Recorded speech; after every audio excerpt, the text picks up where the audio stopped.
సతీదేవి వియోగం తర్వాత పార్వతీదేవి అనేటువంటి ఆ శక్తి, ఆ శక్తి చైతన్యము ఈశ్వరుడి దగ్గర లేనంత వరకు అతను జడుడుగానే ఉన్నాడు కదా.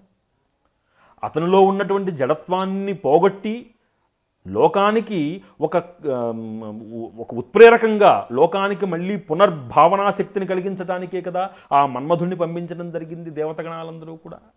అంటే శక్తి, శివుడు శక్తి అభేద స్థాయి అని మనం గమనించాలి ముందు అక్కడ. అయితే ఇక్కడ ఈయన చేస్తున్న సాహసాన్ని గమనిద్దాం మనం. ఏమంటున్నారంటే, నీ సన్నిధికి వచ్చి ఆర్భాటంగా మోక్షలక్ష్మిని పొందలేక మామూలు మాయాజాలంతో కూడుకుని ఉన్నటువంటి సంసార లంపటాలు ఏవైతే ఉన్నాయో అలాంటి సంసార లంపటాలే ప్రాముఖ్యము అని భావించినటువంటి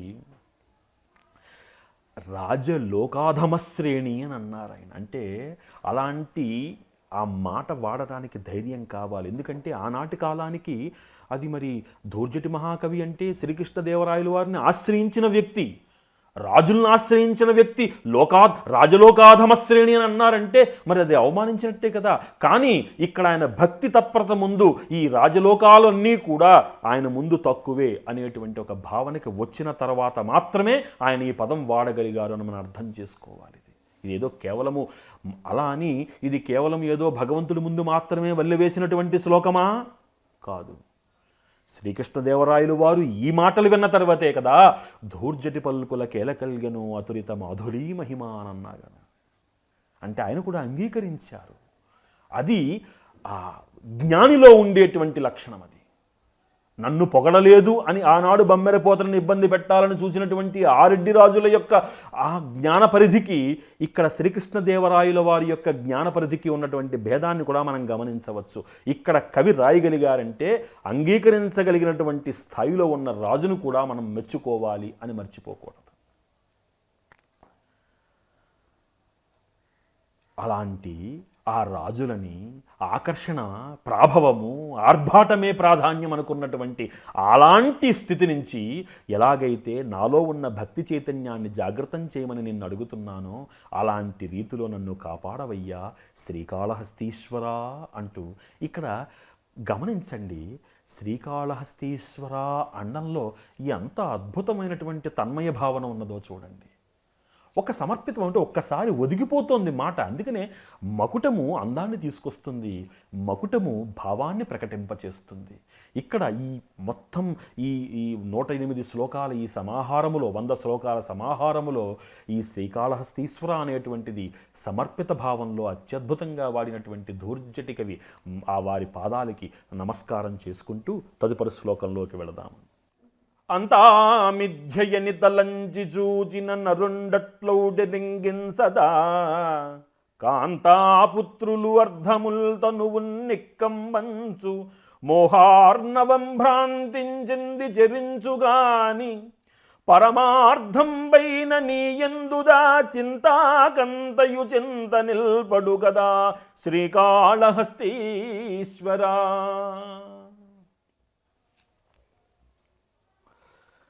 అంతా మిథ్యయనని తలంచి చూస్తే అంతా మిథ్య తెలుస్తూనే ఉంటుంది.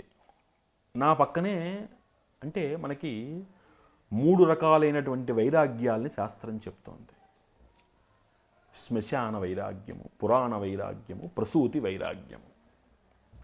ఒకసారి ఎవరైనా కాలం చేశారనుకోండి, ఆ కాలం చేసిన వ్యక్తిని చూసిన తర్వాత అనిపిస్తూ ఉంటుంది ఇంతే కదా జీవితము, ఎందుకు ఈ లంపటాలన్నీ ఎందుకు అనిపిస్తుంది. కానీ అక్కడి నుంచి బయటికి వచ్చిన తర్వాత మళ్ళీ ఆ మాయని వీడి మనం ఈ లంపటంలో పడిపోతాం. బిడ్డను కనేటువంటి తల్లి అనుకుంటుందిట, ఈ ఒక్క బిడ్డని జన్మనిస్తే చాలురా మహానుభావ, ఏమిటి నరకం అని అనుకుంటుందిట. ఒకసారి బిడ్డని జన్మనిచ్చేసిన తర్వాత ఆ బిడ్డని సాకుతూ ఆ బిడ్డ యొక్క ఆ అల్లరి చేష్టలతోటి మురిసిపోయి మరొక బిడ్డని జన్మనివ్వడానికి కూడా ఉత్సుకత చూపెడుతూ ఉంటుంది. అంటే ఆ మాయ ఆ కాసేపటి వరకు కమ్ముతూ ఉంటుంది. పురాణ వైరాగ్యము, సత్సంగత్వే నిస్సంగత్వం, నిస్సంగత్వే నిర్మోహత్వం, నిర్మోహత్వే నిశ్చలతత్వం, నిశ్చలతత్వే జీవన్ముక్తి. సత్సాంగత్యము మనిషికి చాలా ప్రాధాన్యతను సంతరింపచేసేటువంటి విషయం. సత్సాంగత్యము ఒక అద్భుతమైనటువంటి గురు అనుగ్రహంతో లభించేటువంటిది. ఎప్పుడూ కూడా సదాచార సంపన్నతని కలిగి ఉండడం, ఎప్పుడూ కూడా సత్సాంగత్యములో ఉండడం వలన ఏం జరుగుతుంది అంటే మనలో ఉన్నటువంటి ఆ ఆధ్యాత్మిక భావజాలన, సద్భావనలు అనేటువంటివి పరిఢవిల్లుతూ చిగురులు వేస్తూ ఉంటాయి.